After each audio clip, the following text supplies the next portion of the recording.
بەناوی خۆی بەخشندەی میهرەبان سڵاوتان لێبێت بینەرانی ئازیز و خۆشەویست خۆم بە خۆشحاڵەزانم خۆی پەروەردگار دەرفەتی پێبەخشین لە ئەڵلقەیەکی نوێ لە بەرنامەی بەدانایی بە ئێوەی ئازیز و خۆشەویست شاد ببینەوە لە خزمەت میوانە هەمیشەیەکەمان بەڕێز جەنابی مامۆستا عەلی باپیر نووسەر و ڕووناکبیر بێگومان لە 6 ئاڵلقەی ڕابردوودا لەسەر کۆمەڵێک چەمک کە جەنابیان لە ژێر ناونیشانی بابەتێک کە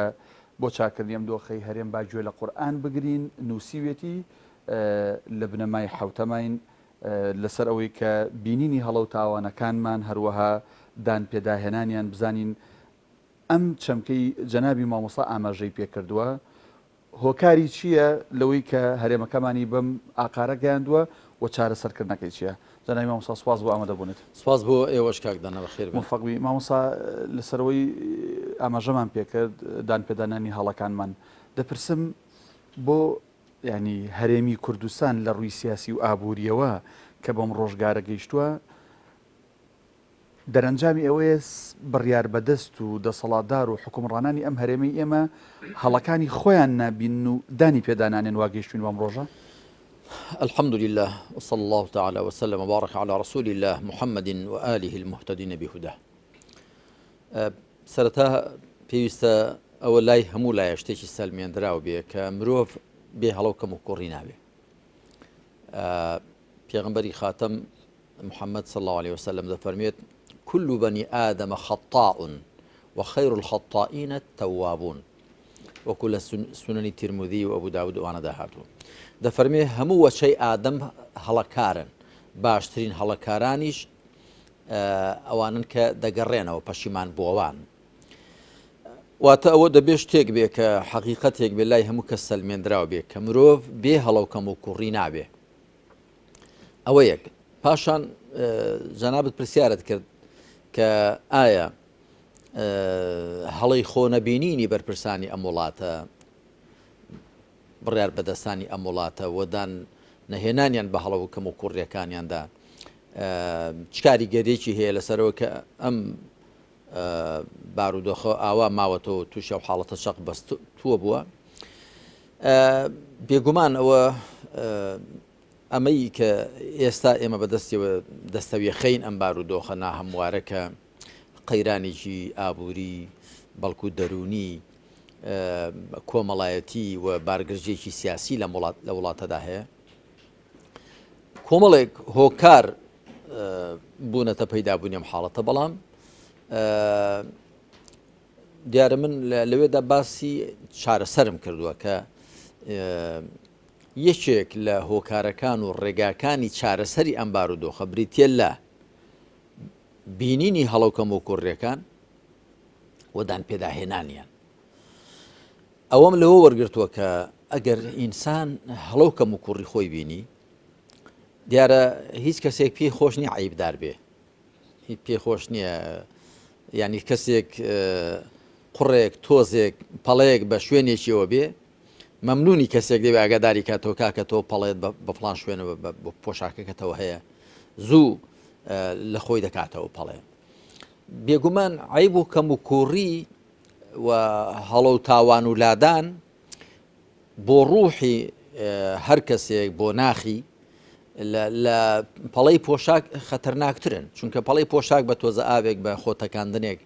لادەچیا ئەو پەڕی بەرگەکەی لادەبا بەڵام هەڵەی کە لەسەر ناخ پەیدا دەبێت لەسەر ڕوح پەیدا دەبێت دیارە هەم مەترسی زیاترەوە هەم لاشوونیشی بە زەحمەترە. بۆیە پێویستە ینی بۆ چارەسەری ئەم بارودۆخە ینی گوتومە دەبێت هەڵە و کەم و کوڕیەکانمان ببینین خاتری خۆمان نەگرین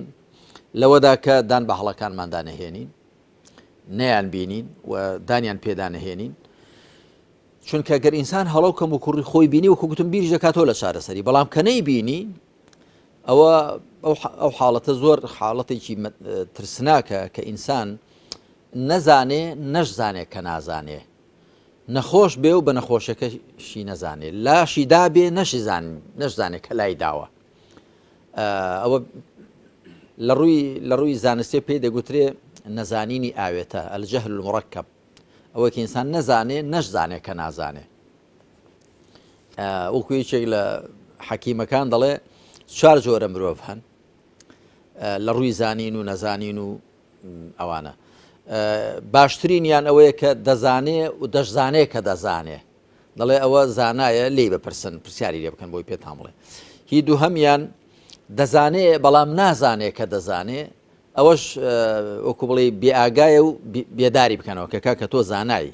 شارەزای خەڵک شارەزاکە سێهەمیان نازانێ دەشزانێ کە نازانێ دەڵێ ئەوەش نەزانە و فێریکەن ینی نازانێ فێریکەن بەڵام دەزانێ کە نازانێ هیچ چوارەمیان نازانێ ناشزانێ کە نازانێ جا بە عەرەبی هاتووە پەندەکە دڵێ هذا ئەحمەق فاجتەنیبوه ئەوە زۆر نەفا ئەوە زۆر کەودەنە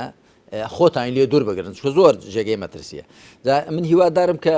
بڕیار بەدەستانی ئەم وڵاتەی ئێمە لەو جۆرە نەبن لاشیاندا بێ بەلادانانی خۆشیان نەزانن هەڵە و زوڵ مستەمیشان هەبێ پێشی نەزانن و دانیشی پێدانێنن ئەلبەتە من ئەوم هەمووی لەبەر ڕۆشنایی چەند ئاەتێک وە چەند فەرمایشتی پێغەمبەر داهێناوە عەلەیهی سەڵات وسەلام یەکێک لە ئاەتەکان بەسەرهاتی ئادەم و حەوایە سەڵات وسەلامی خۆیان لەسەر بێ کە دوای ئەوەی لەو درەختە قەدەغە کراوە دەخۆن کە خوا بۆی دیاریکردوون لە بەهەشدا لەو باغەدا کە تێیدا بوون چکە هەندێک لە زانایان دەڵێن ئەو باغێک بۆ لەسەر زەوی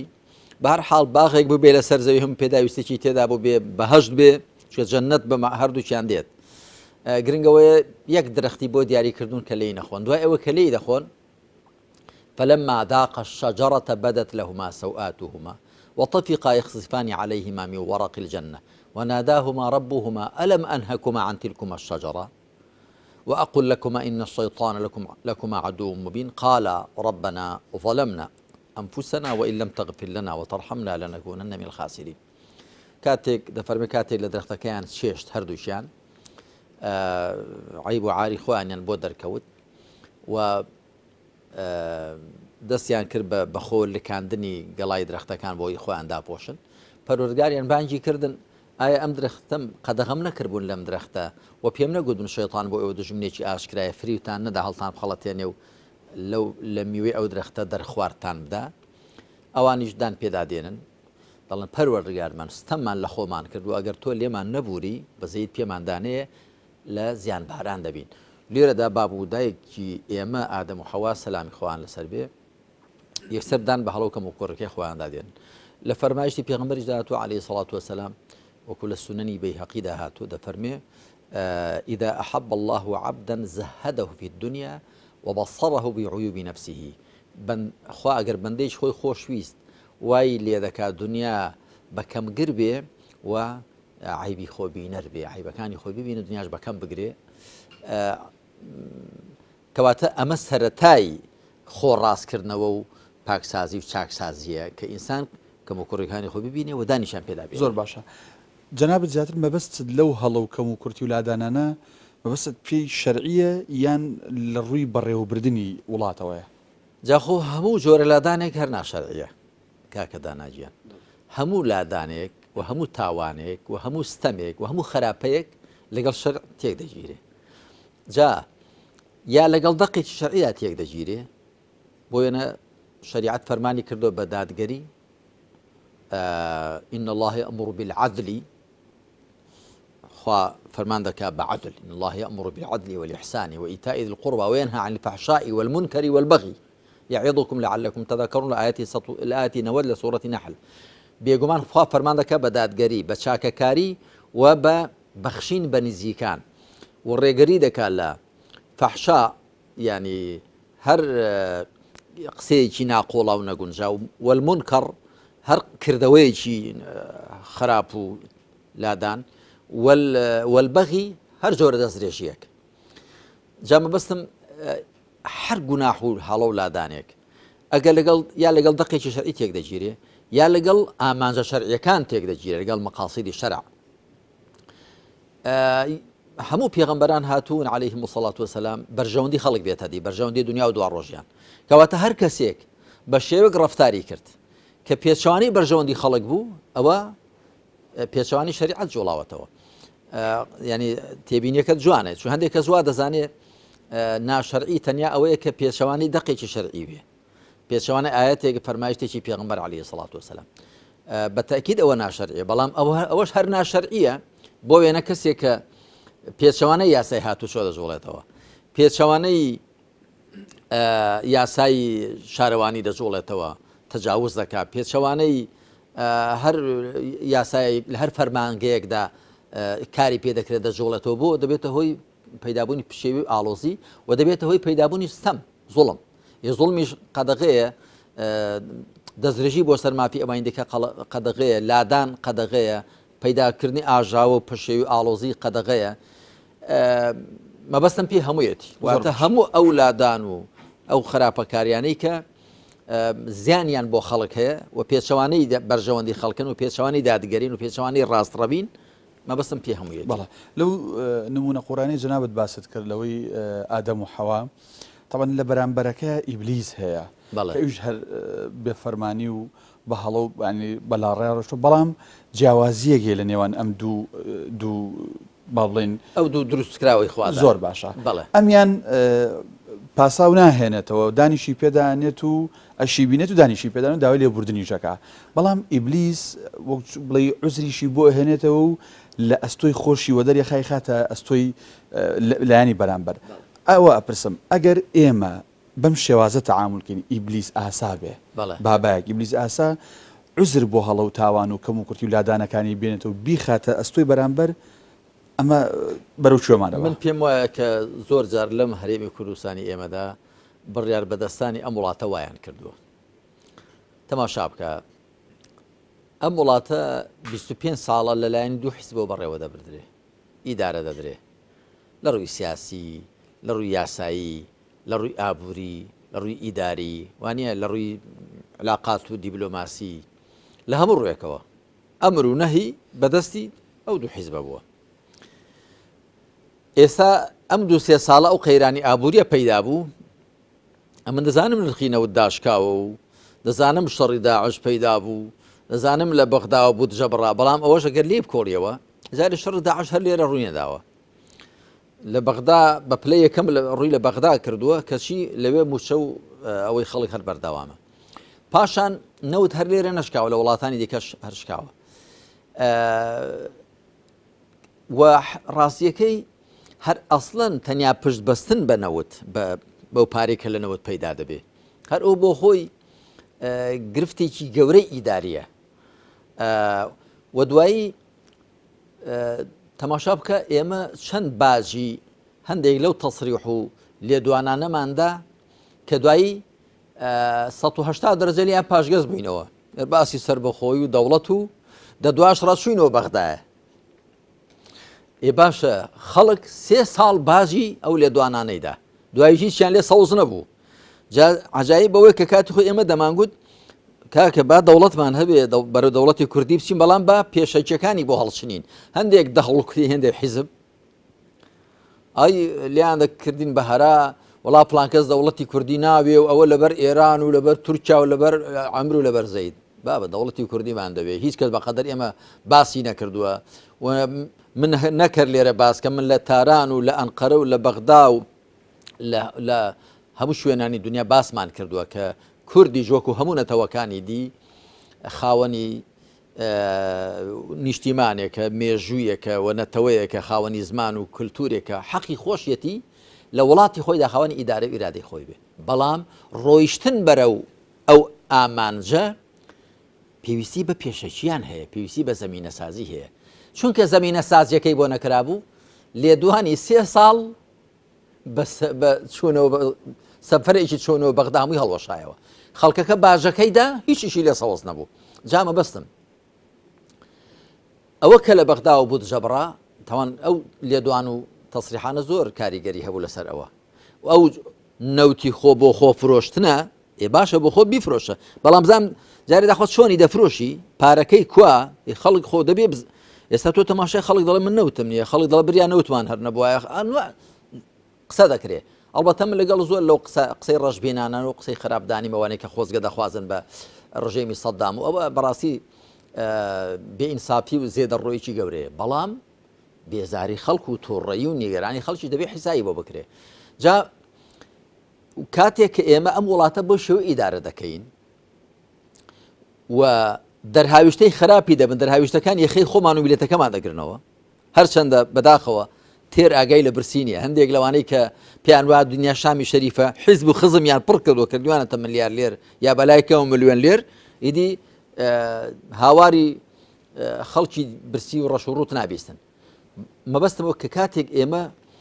بەم شێوە ئیدارەی ئەم وڵاتە دەکەین، بەو شێو ئیدارە کراوە لەلایەنی بڕیار بەدەستانەوە، دوای و دەرهاویشتە خراپانی لێ پێدا بن، لە زیاتی دانیان پێدا بێنن ئەوە شەڕی خەتای شەڕی داعشە، ئەوە لەبەر ئەوە کە بەغدا بودجێ بڕیوە، ئەوە لەبەر ئەوەیە کە نرخی نەوت دابەزیوە. یعنی هیچی خەتای خۆمان نییە، یعنی ئێمە هیچ عیبمان نییە، دەستی چەور بە خەڵک دەسڕین. فاشیلترین کەس چ لەسەر ئاستی کەس،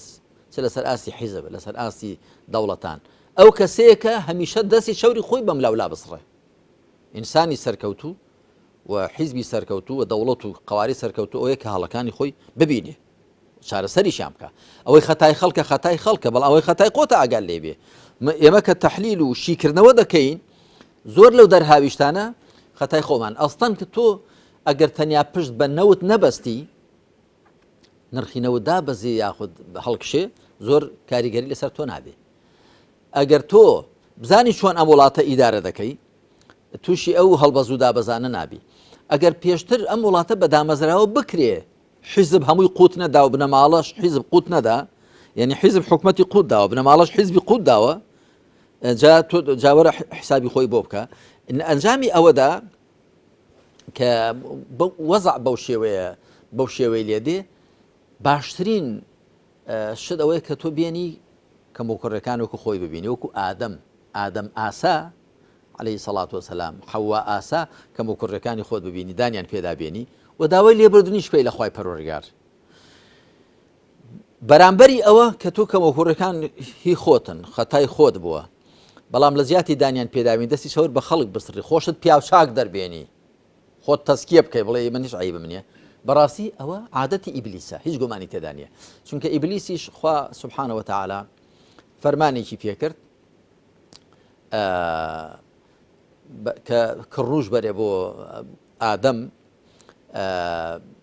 کڕوشی ڕێز لێگرتن و سەڵاو لێکردن، بەڵام دیارە ئەو ئامادە نەبوو کە کڕوش بەرێ. ئەمجا خوا سبحانه وتعالى لی تووڕەبوو، نەفرینی لێکرد، بەڵام ئیبلیس دەزیاتی ئەوە داوای لێبوردن بکە، گوتی چی؟ تەمەخوا دەفەرمێ سبحانه وتعالى قال يا إبليس ما لك ألا تكون مع الساجدين قال لم أكن لأسجد لبشر خلقته من طين. من ناگون جێ سەجدە بەرم بۆ بەشەرێک کە لە قوڕ دروست کردووە. دیارە لە شوێنی کە دەڵێ أنا خير منه خلقتني من نار وخلقته من طين، من لەو باشترم، منت لە ئاگر دروست کردو ئەو لە قوڕ. کەواتە ئەوە بەڕاستی عادەتی ئیبلیسە کە کەموکوڕی هەبێ، عیب هەبێ و دانی پێدانێنی نەکەرەوەندە. تەڵەن ئیبلیس کە دوایی دەڵێ ئەڕەئەیتەکە هذا الذي كرمت علي، ئەوە دەبینی کە بەسەر مندا هەڵت بژاردووە، یعنی تۆ شتێکی باشت نەکردو ئەی خوایە کە ئەوت بەسەر مندا هەڵبژارد و داوت لە من کردووە ڕێزی لێ بگرم، چونکە من لەو باشترم. واتە فەرمانەکەی تۆ لە جێی خۆیدانە بوو، بۆیە من جێبەجێم نەکرد. یعنی ئەوەیە بەحساب پاساو دێنێتەوە بۆ هەڵەکەی خۆی، بە پاساوەکە بەوە دێنێتەوە کە ئەسڵان خوایە فەرمانەکەی تۆ لە شوێنی خۆیدانە بوو. بەڵام عوزر لە قەباحەت خراپتر نییە؟ بێگومان ئەوە لە کوردەواری خۆمان داوای پێ دەڵێن عوزر لە قەباحەت خراپترەوەتە ئینسان هەڵەیە بکات، دوای هەڵەکەی بە شتێک پینە بکە کە پینەکە لە خودی گوناحەکە خراپتر بێ، کە ئیبلیس فعلەن ئەوە زۆر چاک بەسەریدا دەچەسبێ. جا ئەلبەتە من لێرەوە دەیڵێن بەڕاستی من ئەوەی کە بۆ خۆم پێم باشە، پێم خێر و چاکەیە، بۆ هەموو کەسێکیشم پێ باشە. ینی پێم باشە وە زۆریش گوتومە ئەوە لە کۆبنەوەی تایبەتدا، لە کۆبنەوەی دوو قۆڵی چەند قۆڵی لە ژووری داخرا و لە چاوپێکەوتن لە کۆڕ و سیمینار، ئەوەی کە بە چاکم زانی و بۆ خۆم، بۆ بەرامبەرەکانیشمان بە چاک زانی پێمان گوتوون کە پێویستە ئێمە واقعی خۆمان و خۆی ببینین و دان بە هەڵەکەم و کوڕەکەماندا بێنین و چی دیکە دەستی چەوری خۆمان بە خەڵک نەسڕین و ئامادەیشمان هەبێت کە کەم و کوڕەکانمان چاکەین عیبەکانی خۆمان هەر بە خۆمان چاک دەبن عرب دەڵێن ما حەکە ظەهرەک مثل ظفرێک هیچ شتێک پشتی نەخوراندی وەکو نوێژی خۆت بۆ خۆمان دەبێت خۆمان چاکەین نایە بە تەمای ئێران و تورکیا و بەغدا و ئەمریکا و شەرق و غەربی بێ کەم و کوڕەکانی تۆ چاکە بۆ خۆت پەرلەمانت پەک خستووە دەبێت هەر بۆ خۆت کارای بکەیەوە بۆ خۆت حکومەتەکەت ئیفلیج کردو هەردێ بۆ خۆت چاکیکەی بۆ خۆت یاسات پێشێر کردووە بۆ خۆت نەتوێشتۆ مؤسسات و دامەزراوەکان دروست بن بۆ خۆت کارێکت کردووە کە خەڵک تووشی ناومێدی و بەدبینی بێ هەردێ بۆ خۆت خەڵک دڵخۆشکەوە ئەوە بە کەسی دیکە ناکرێت ئەوەی بە خۆمان دەکرێت بۆ خۆمان بە کەسی دیکە ناکرێت بۆ خودی دان پێداهێنانەکە خودی ئاعترافکردن لەسەر هەڵەکە و بینینی ئایا نەنگیە یان عەزیمەتە ینی چۆن بڵێ ئەوانەی کە هەڵە ئەکەن و دانی پێدانانێن لەوە ئەترسن کە بەم دان پێدانانە تووشی شکست ببن جا وەڵامەکەی بۆ دوای ئەم شەوە بەڕاست بنەرانی عەزیز کاتی بشووە پاش کەمێکی تر دەگەڕێنەوە.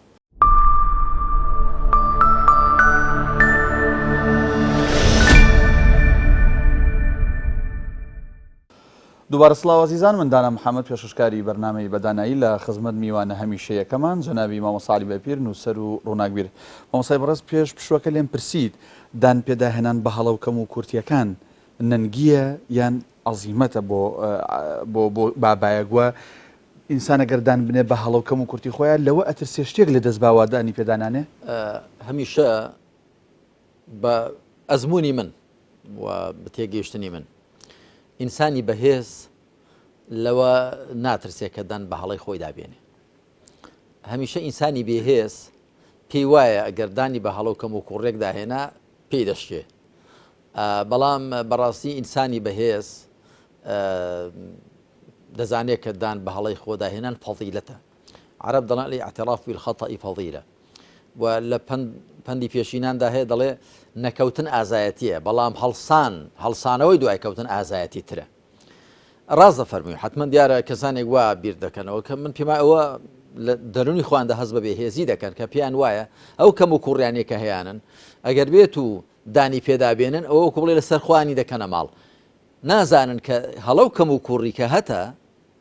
وەکو پەڵەیەکی ڕەش وایە پێێتەوە کە تۆش دانی پێدانێنی هەر لەسەرت ماڵە بەڵام تۆ تەماشای خەڵک و جەماوەر بکە هەست ڕاگرە ئەگەر کەسێک دان بە هەڵە و کەم و کوڕی خۆی دابێنێ دەڵن تەواو العذر عند كرام الناس مقبول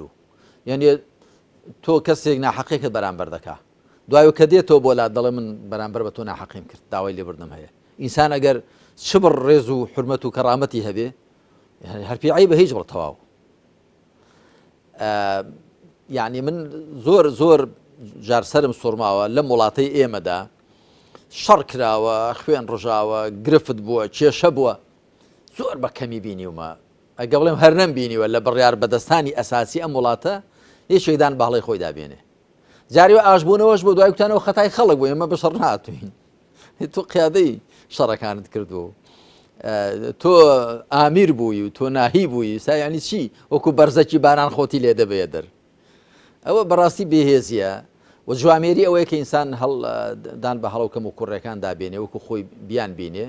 وەکو گوتم لێرەشەوە دەست پێ دەکا کاکەدانە لێرەوە خاڵی وەرچەرخان دەستپێکی گۆڕانکاری لێرەوە دەست پێ دەکا خە تۆ تا نەزانی لاری هەوڵادی خۆت ڕاستکەوە بابای نەخۆشتان نەزانێت تا نەزانی نەخۆشی خەم ناخۆی کە بچی بۆ لای پزیشک و خۆت چارە سەرکەی هەتا نەزانی کە کەم و کوڕێکت هەیە هەوڵ نادی کە خۆت باشکەی پاکسازی و چاکسازی بکەی لە وڵاتەکە دەجا کەم و کوڕەکانی ئێمەش لە ئاستی بڕیار بەدەستان و ئیدارەکردنی ئەم وڵاتە بەڕاستی لەوە چوونە دەرێکە وەکو دەڵێ بەری خۆر بە بێژنگ ناگیرێ لەوە چوونە دەرێ بە دان پێدانەهێنان و پێلێنەنان پەردەپۆش بکرێن زۆر ڕوونە یعنی وەکو دەڵێ مانگە شەو حەوجەی بە ئەنگوست نییە مانگ لە چواردەدا شتەکە زۆر ڕوونە یعنی مەگەر وەکو ئەو پەندەمان بەسەردا چەسپی بێ کە دەڵێن پادشایەک بۆ لە وڵاتێکدا ئەو بەسەراتێکی دێژە من بە کورتی دەکەم بەچەند وشەیەک کە کەسێکی فێڵبازی لێ هەڵکەوتووە وای پاشا ئیخفاڵ کردووە کە و بەرجی بۆ دەچنێ هەموو ڕۆژەوە بەرگم بۆ دەچنم و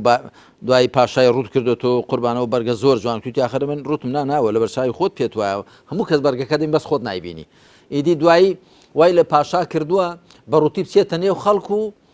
خەڵکیش زۆر پیان عجایب بۆ تاوان پاشای بۆ عاری بە دەرەوەیە و ئەویش وای زانیوە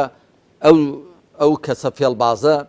وای ئیخفاڵ کردووە کە بەرگێکی زۆر جوانی لەبەردا جا پادشا بەس بۆ خۆی وای دەزانی پۆشتەگەنە لەبەر چاوی خەڵک ڕوود بوو هەندێک لە بڕیار بەدەستانی وڵاتەش بەس بۆ خۆیان پیان وایە کە عیبیان نییە گەرنا لای هەموو خەڵک کەم و کوڕیان هەیە عیبدارن و لە ڕێ ڕاست لایەن داوە و شتەکە زۆر ئاشکرایە و ئەوەش بەرهەمەکەیەتی ئەوە بەرهەمەکەیەتی وڵاتێک پڕ بێ لە نەوت پڕ بێ لە غاز پڕ بێ لە زەوی باش بۆ کوشت و کاڵ وڵاتێک سنووری بەچەند سەرچەند وڵاتێکەوە هەبێ وڵاتێک 25 ساڵ بێ لە بەردەستی خۆتدا بێ وڵاتێک هەموو ڕووبارەی تێدا بێ ئاوی شیرنی تێدا بێ شوێنی ئاژەڵداری بێ شوێنی پیشەسازی بێ شوێنی چی بێ کەچی خەڵکەکەی بەدەست بێ موچەیی و بەدەست بێ ژیان و گوزەرانیەوە گیر بخۆن و لەو لاشەوە چینێکی سیاسی هەبێ کە بۆ بێتە ملیارلێر حیزب و خزم بۆ بێتە ملیارلێر کەمینەیەک و زۆرینەیەکی خەڵک ئەوە گەر عیب ئەوە نەبێ کەم و کوڕی ئەوە نەبێت بێت شتێک عیب هەر لەسەر نمونەی ئەو پاشایی زانای مامۆستا باست کرد حەزەکەم بۆ چوونی تۆ بزانم لەسەر ئەوەی کە بۆ نمونە ئەم بڕیار بەدەستانی خۆمان فعلەن ئەمان نازانن کە هەڵە هەیە بەهۆی ئەو چواردەور و ئەو ڕاپۆرتانی کە ئاچێتە بەردەمیان یان نەخێر ئەوانیش باش ئەزانن بەڵام دانی پێدانایەنن لەبەر لوودبەرزیان وڵا هەردووک لای هەیە کاگی داناوەی من بۆم دەرکەوتووە هەردوو حاڵەتەکە هەیە فعلەن حاڵەتی بەسەهوبران هەیە بەسەهوبران ینی کابرا ئیخفاڵ کراوە بەسەهوو براوە جابێ بڕیار بەدەست و ینی بەخوا جاوە هەیە واقعەکەمان ئاوایە من دەزانم کە کەسانێکن بەسەهوو براون ئیخفاڵ کراون واقعەکە وەک خۆی نابینن راپۆرتی جۆرا و جۆری بە مبالەغە و زێدە ڕۆی درۆ دەلەسەیان بۆ دەچێ دنیا بە جۆرێککە پێشانی وان دەدەن هەر کەسێک ڕخنەیەکی دڵسۆزانیان لێ بگرێ ویان دەخەنە بەرچاوکە ئەوە دوژمن و ناحەزە هەر کەسێک قسێ بکە پێچەوانەی سیاسەتی ئەوان قوربانەوە ناحەستە ناڵێنەوە دڵسۆستە دۆست ئەو کەسەیە دەتگرێنێ دوژمن ئەو کەسێ دەتێنێتە پێکەنین بۆچی هەموو لە خەڵکیان لێ دەکەنە دوژمن تاکو زیاتر متمانە بەو دەوروبەرە گەندەڵ و پوچەڵ و فشەڵە بکەن مادەم هەموو دنیا دوژمنم بێ ئەوان هەموو ڕخا لە من هەڵسێ هەرچی قسەیەکە پێچەوانی سیاسەتی من بێ ڕخنەم لێ بگرێت دوژمن بێ کەواتە هەر ئەو دڵسۆزانم بۆ ماونەوە کەواتە با زیاتر دەستیان پێوە بگرم و زیاتر ڕێزیان لێ بگرم بۆی جێپی خۆیان محکەمترکەن هەموو دنیا لێ دەکەنە دوژمن یا ویان لێ حاڵ دەکەن کە هەموو دنیا دوژمنیان هەرچی هەر کەسێ قسێ بکە هەڵوێستێک هەنگاوێک بنوێنێ پێچەوانی سیاسەتیوان بێ قوربانەوە لەبەرەوەی کە ڕقی دەتۆڵ دەستێ جا ئەوە هەیە بەڵام ئەوە شەر هەیە کە من لە بەرپرسانی ئەم وڵاتە هەیە هاتووە بۆ لای من دێ بۆ لای من قسە پێکەوە دەکەین دەزانن کە ئاوا وڵات بەڕێوە ناسێ و دەزانن کە کەم و کوڕی هەیە لادان هەیە ترازان هەیە لە ڕاستە ڕێ ئەوە شەر هەیە بەڵام دەڵێن لە دەستمان چۆتە دەروە بە ئاسانی بۆمان نایەتەوە کە من پێم وایە ئەوە شوان نییە من پێم وایە گەر ئیرادەیەکی باشە بێ هەر لە ئەوڵەوە من چەند ساڵە هەر دەڵێم دەبێ ئیرادە هەبێ ئیرادە ئەگەر هەبوو ئینسان بەڕاستی لێنەوی ئەو کاتە تۆ دەربەست نابی چەند کەسێکی مەشەخۆر لە دەوروبەری خۆ تووڕەکەی چونکە ئەوانە تووڕە دەکەی لێت لالوود دەبن بەڵام خەڵک و جەماوەرێکی زۆر و لە سەروی ئەوان لە پێش ئەوانە خوا سوبحانەوە لە خۆت ڕازی دەکەی ئیجا خۆ تۆ قازانستە باو کۆمەڵە مشەخۆرە کە هەلپەرستن مشەخۆرن ئیستیغلالی ئەو دەسەڵاتە دەکەن کە لێی بخۆن بە ئەوانە لە خۆت بڕنجێنی بتۆرێنی بەڵام خەڵکێکی زۆر لە خۆت ڕازی دەکەوە خەڵکی زۆر لەوانە باشتر لێ نزیک دەبێتەوە ئەوەش هەیە و ئەوە هەردوو حاڵەتەکە هەیە ئەلبەتە ینی بێ ئیرادەی و دەستە پادشایی هەندێک لە بەرپرسان وای کردووە کە ئەو خەڵکی مەشەخۆر و ئەوانەی کە هەر جارە لە هەوایەک قسە دەکەن یعنی من ئینسانم بینی و ئەوانی کە لەو ئیعلامی و دەهۆڵتە و نووسەرانی کە لە دەوروبەری هەندێک لەو بەرپرسانن من هەڵوێستێکی سیاسیم بووە جاوانە چونکە هەر لە هەمبانی خواندا گوێز دەژمێرن جارێ من هەڵوێستێکم بووە لەگەڵ هی حیزبێک گونجاوە تەلەفۆنی بۆ کردوم یەکێک لەوانە مامۆستا بەڕاستی ئاوا و جەناب بدووە و شاختووە باڵەتوە وتم وەڵام سواسە دەکەم بەس وا دیارە جەنابەت بە نەزەری مەرحەمەت تەماشا دەکەی دەنا یەکجار واژ نیم جارێکی دیکە هەڵوێستێکم نواندووە پێچەوانەی سیاسەتی حیزبەکەی ئەو بووە جورئەتی نەکردو تەلەفۆن کا بەڵام مەقالێکی لەسەر نووسیوم فلان کەس هێندە خراپ و ئاوا و ئاوا جا ئەو جۆرە کەسانەوە وام دێنە بەرچاو دەڵێن جارێک کەسێک خزمەتی دەسەڵاتدارێکی کردووە ئەو کاتە و دەسەڵاتدارە حەزی لە تەماتە بووە ئەویش هاتوو بە شاخ و باڵی تەماتێ هەڵاوت و تەماتە هێندە میوەیەکی باشە و شتێکی زۆر چاکە و ئاوایە و بە سوودە ئەوانە و بە هەر حاڵ دەبێت ئەو دەسەڵاتدارە ماوەیەک لێی خواردو دوای لێی بێزار بووە تەماتەی لەبەر چاو کەوتۆ جا توێتی باینجانم پێخۆشە ئەمجا کەوتۆتە ئەو دەهۆڵتە ئەو جا کەوتۆتە سەرمەتی باینجان پیا هەڵدانی باینجان و ئەمجا تەماتە هیچ نییە و وتیانە بابە تۆ دوێنە بە تەماتەت هەڵا دەگوت و ئەمڕۆ باینجا هەڵا دەڵێ پێتی بابە خۆ من خزمەتکاری تەماتە و باینجانی خزمەتکاری فڵان کەستم ئەو کەیفی لە چ بێ بۆ هەڵا دەڵێم زۆر باشە مەسەد دوای چارەکە سەدەیەک لە خۆ بەڕێوەبەری و حکمی خۆکردن لەلایەن دەسەڵاتی کوردیەوە تا چەند ضرورە بە بڕۆی جەنابێت ئادەم و حەوا ئاسا ئیتر بەسە بڕیار بەدەستانی ئێمەدان بە هەڵەکانیان نەبنێن وە قەرەبووشی بکەنەوە نەک بە پێچەوانەوە ئیبلیس ئاسا نەکدانی پێدانەنێن سوور بن لەسەری و بیخەنە ئەستۆ و گردنی کەسانی دیکەش وڵڵا هێمە کاکەدان ئەوە دەخەمەوە بیر هەموو لایەک کە زانایان دەڵێن یەکەمین گوناح کە لە ئاسمان کرا بەهۆی خۆبەزلگریەوە بوو و یەکەم گوناحیش کە لە سەر زەوی کرا هەر بەهۆی خۆبەزلگریەوە بوو ئەوەی ئاسمان ئەوە بوو کە ئیبلیس کوڕنووشی نەبر بۆ ئادەم کوڕنووشی ڕێزگرتن خۆی بەزلگرت ئەنا خەیڕ منه و ئەوەی سەرزەویش ئەو بوو کە قابیل هابیلی کوشت لەبەرەوە کە هەردووشیان خێریان کرد واتل عليهم نبأ ابني آدم بالحق إذ قربا قربانا فتقبل من أحدهما ولم يتقبل من الآخر قال لأقتلنك قال إنما يتقبل الله من المتقين بەسەر هاتی دوو کوڕەکەی ئادەمیان بۆ بخوێنەوە کە خێرێکیان کرد یەکێکیان لێ وەرگیرا ئەوی دیکە لێ وەرنەگیرا ئەوەی کە لێ وەرنەگیرا دیارە قابیل بوو بە هابیلی گوت دەتکوژم ئەویشتی خوا لە پارێزکاران وەردەگرێ ئەویش بەهۆی خۆبەزلگریەوە کە بۆ دەبێت سەدەقەکەی من وەرنەگیرێ بەڵام هی بەرامبەرەکەم وەربگیرێ لەبەرەوە تۆ تەماشا بکە دوای سەرنجامی ئیبلیس چی بوو و سەرنجامی قابیل چی بوو هەمیشە سەرنجامی لادان و تاوان لە دنیا و دوا ڕۆژدا عیبداری و گوناهباریە شەرمەزاریە و بەڵاو نەهامەتیە ئەوە وەکو گوتم واقعەکەشەوە لە بەرچاومانە و دەیبینین یعنی لە ئەنجامی ئەولادان و لە ئەنجامی حساب نەکردن بۆ دامەزراوەکان و بۆ بەرژەوە کات ماوە بۆ قەرەبووکردنەوەیان دیارە ئێمە بەدەستیەوە گیرمان خواد وەڵام من پێمەوە کات ماوە ئەگەر ئیرادە هەبێ ئەڵبەتە خۆ ئینسان تا زووتر بگەڕێتەوە وەختێک بەڕێیەکی هەڵەدا دەڕوا هەتا زووتر بگەڕێتەوە مەسرەفی کەمترە ئاسانتر دێتەوە سەرخەت جا من پندێکم داناوە دەڵێم دان بە هەڵەی خۆداهێنان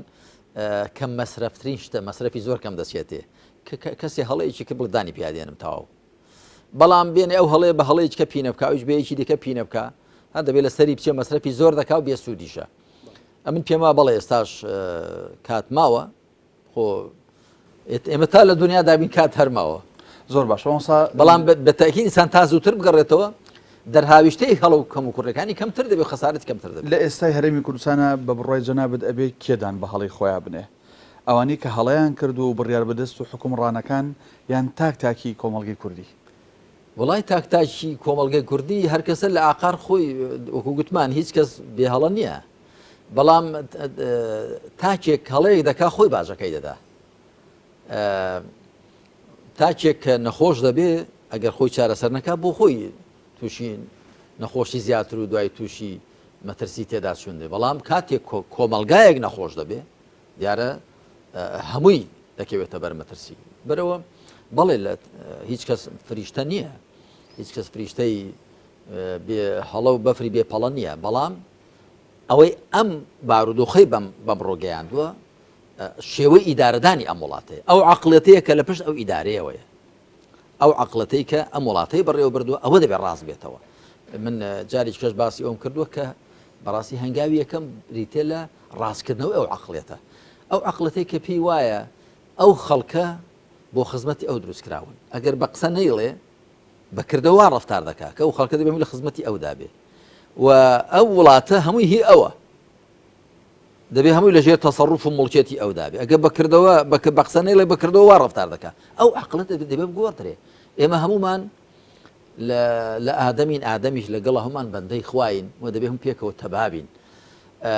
ئەوە ڕێی ڕاستە و ئەوەش دەگونجێ بەردەوام بێ کێ بەرپرسیارەتی لە وڵاتەدا زیاترە بەڕاستی ئەو داوای لەبوردن ئەو زیاتر چاوەڕوانی لێ دەکرێت و زیاتر ئەرکێتی قۆڵی لێ هەڵماڵێەوە ئەم بارودۆخە بگۆڕێ و ئەویش زیاتر پێی دەکرێت ئێمە لەو بینەدا دێک لە ڕێکخراوانی کۆمەلگای مەدەنی هاتبوون بۆ لام هەر باسی پێنجلایەنەکەیان دەکرد ماوەستا پێنجلایەنەکەەوە و پێنجلایەنەکە بەرپرسیارن پێنجلایەنەکەەوە منیشتم کاکە پێنجلایەنەکە بەرپرسیارین بۆ چاککردنی هەر کەسە بە قەبارەی خۆی بەڵام جارێ پێنجلایەنەکە بەرپرسیار نین بۆ تێکدانی ئەم بارودۆخە دوو لایەن بەرپرسیارن ئەوانەی کەم وڵاتیان بەدەستەوە بووە یەک دوو ئێستاش پێنجلایەنەکە وەک بەرپرسیار نین بۆ چاکردنەوەی پەرلەمان و چاکردنەوەی حکوومەت و یەکخستنەوەی ئیدارە و دروستکردنەوەی تەبایی سیاسی و وەکو یەک بەرپرسیار نین لایەنێک هەر ئەوەندەی لەسەر پێشنیار بکە و ڕەخنە بگرێ و دڵسۆزانە و پەرۆشانە ئەوی دیکە بەکردەوە دەتوانێت وەکو چۆن پەرداخی ئاودەخۆەوە دەتوانێت چاکی کاتەوە ئەوەی کە وەکو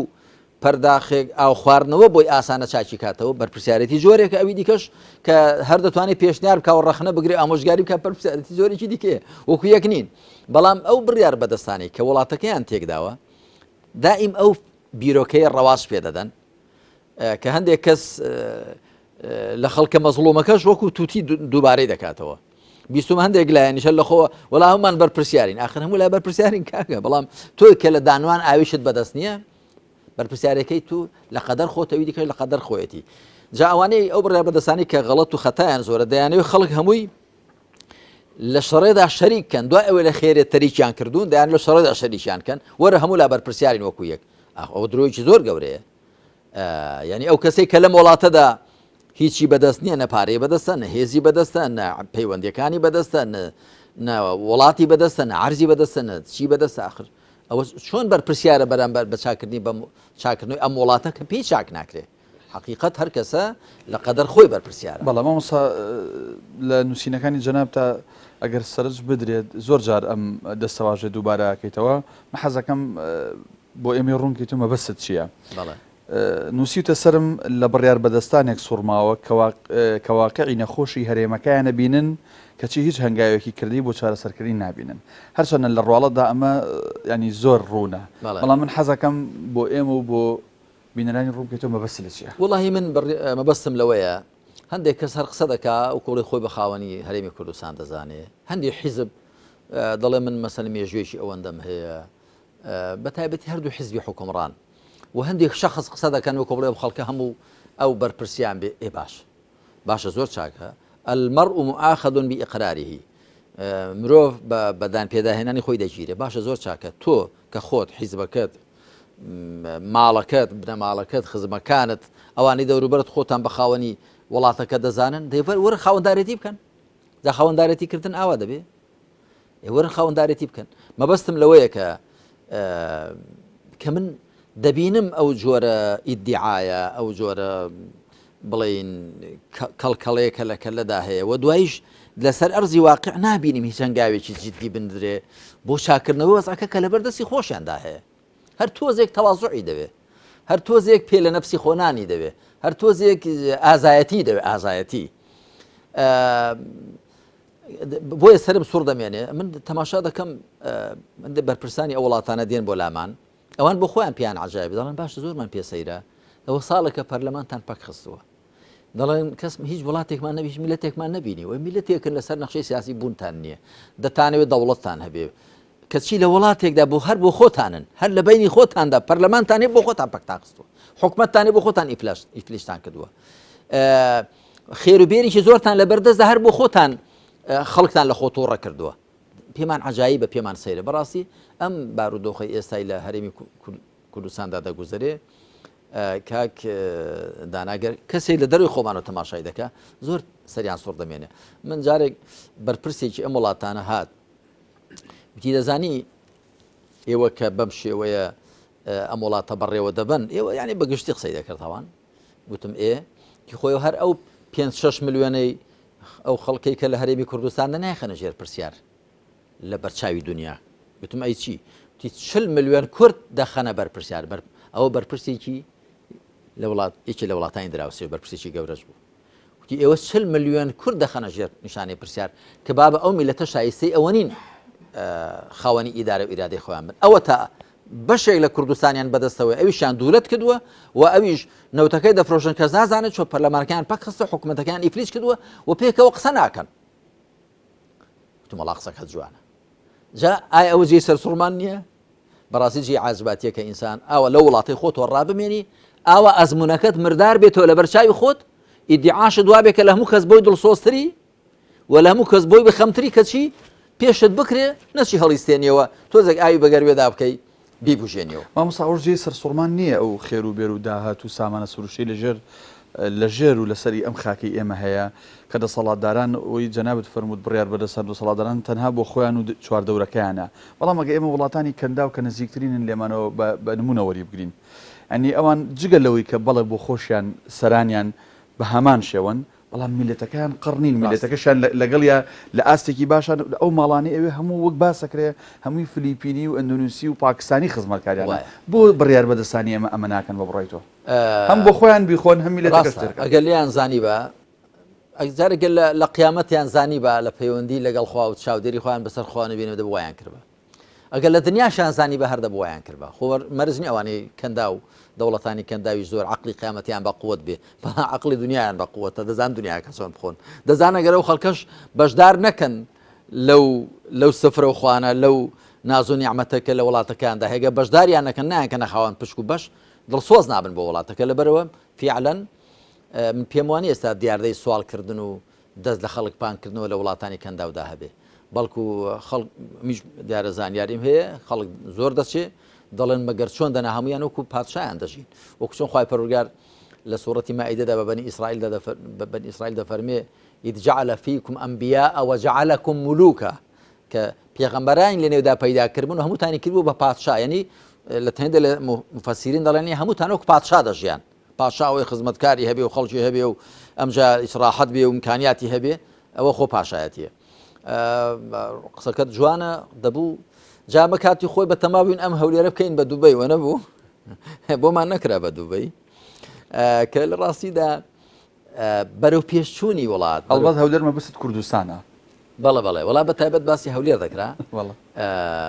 باسی هەولێر بە تایبەتی دەکرا بۆ هەموو کوردستانەکەش بەڵام مەبەستم باسی ئەوە دەکرا کە وڵات بەرەو پێشەوە بدرێ بەداخەوە بڕیار بەدەستانی ئێمە یعنی ئەوانەی کە خۆیان بە خاوەنی هەرێمی کوردستان و کار بەدەستن و شت بەدەستن لە وڵاتەدا وایان دەزانی کە وڵات تەنیا بۆ بەرەو پێشدەچێت باڵەخانەی بەرزمان هەبێ نا وڵات بۆ بەرەو پێش دەچێت کۆمەلگا بۆ بەرەو پێش دەچێت پێش هەموو شتێ ئەوەی کە دەچێتە کەلەی خەڵکەوە چییە نەگەوەی دەچێتە گەدەیانەوە چەند دەچێتە گیرفانیانەوە یعنی وڵاتانی ڕۆژ ئاوا خاوەنی کللتور و خاوەنی فیکرێکی بەرەو پێشچوو خاوەنی قیەم و بەهای بەرز و ئەوانن ینی مرۆڤەکان بەرەو پێشچوون بۆیە ژیانەکە لەگەڵ خواندا بەرەو پێش دەبن تۆ بە هەر کۆشتی بەرز و هەر سوپەرمارکێت و هەر خانووی بەرز و ڤیلا و بەڵام ئەگەر لەگەڵ ئەوەدا مرۆڤەکان بەرەو پێشەوە نەچن و قیەم و بەها بەرزەکان بەرەو پێشەوە نەچن و قیەم و بەها بەرزەکان لە ڕووی حکومڕانی سیاسەتەوە لە ڕووی ئابووریەوە لە ڕووی کۆمەڵایەتیەوە ئێستا چینە سیاسەکەی ئێمە طبقەیەکی سیاسیت جای لە خەڵک هەر لە بورجێکی عاجیدا دەژێ ئێستا نازانین خەڵکی دیکە چۆن دەژیە ئاژکرا ینی خۆیان ژیان شوێنی چارەسەری نەخۆشەکانیان جایە شوێنی خوێنی منداڵەکانیان جایە شوێنی گەشت و سەیرانی لە هەموو شتێک لە خەڵک ژیان بە کوردی یخوان لە میلەت و خەڵک جەماوەر جیا کردوێتەوە تۆ چۆن بە مەعاناتی خەڵک دەزانی ینی بەداخەوە دەڵێم کە ئینسان بارودۆخەکە ئاوا دەبینیەوە بە بۆچوونی من لێرەشەوە دێڵم بۆ بینەرانی بیسەرانی بەڕێزیش من پێم وایە ئێستا کە شەڕی دژی داعش گەرمە و وەخوا پشتیوان بێت داعش لە عراق و لە سووری لە هەمووی دەپێچرێتەوە چونکە ئیشیان پێ نەما و داعش بەڕاستی من پێم وایە بکە دروست کراوە بۆ ناشرینکردنی ئیسلام و بۆ جێبەجێکردنی ئەجندای هەندێک لە دەوڵەتانی ڕۆژ ئاوایی و عەرەبی و دەوروبەر و کۆمەڵە خەڵکێک داعش زانایانە و نەزانانە ئەجندای هەندێک خەڵکیان جێبەجێ کرد و بیانیاندا دەستی هەندێک لە دەوڵەتان ئێستا وا پێدەچێت کاریان پیان نەما یاخود وا پێدەچێت ئێستا داعش بووبنە واقعەیە کە زەرەریان لە قازانجیان زیاتر بێت دەیانێ بیان پێچنەوە ئینشاڵڵا ئەوەش کۆتایی دێ بەڵام پرسیاری گەورە ئەوەیە کە ئێمە لە دوای داعش ئەو بۆشایی کە پەیدا دەبێت لە عراقدا ئەو شوێنەی کە داعش بەجێ دەهێڵێ چیە پڕی دەکاتەوە چۆن پڕ دەبێتەوە کە هەموو متاخیمە هەمووی بەسەر سنووری هەرێمی کوردستانەوەیە دەبێت زۆر وردیات لەوەدا بکەین زۆر دووربینی بکەین و من لە مێژیشە گوتومە کە خەڵکێک هەبوو هات قسەی خێری کرد و بۆی ئەو بارگرژە سیاسی کۆتایی بێگوتم ڕەجاتان لێ دەکەم پێش ئەوەی مەسەلەی داعش یەکلا بێتەوە کە ئینشاڵڵا ئاو دەچن لە کۆڵمان دەبنەوە پێش ئەو خەمێک لە بارودۆخەکەی خۆمان ڕێک بخەینەوە چونکە ئاوە بە پرژ و بڵاوی بێسەرەبەری ئاوا بە قسە پێکەوە نەکردن زۆر خراپە ئاوا بە پەرلەمانێکی پەخرا و حکوومەتێکی ئیفلیس کرا و بارودۆخێکی سیاسی خراپ ئێمە بەرەو ڕووی ئەو گۆڕانکارێ بینەوە ئەو فەراغ و بۆشایە کە داعش بەجێ دەهێڵێ مصیبەتە لەوانەیە هەندێشت بێنە پێشمان کە بە تاکید بە هەمووشمان بە زەحمەت بێ بەرەو ڕویان بۆستینەوە چ جای بە پرژ و بڵاوی زۆر باشە کەمتر لە دوو خولەکە ماوە پرسیارێک بە گرنگ ئەزانم لە خزمەت جەناب تابیکەم ئەویش ئەوەیە مامۆستا هەر لەسەر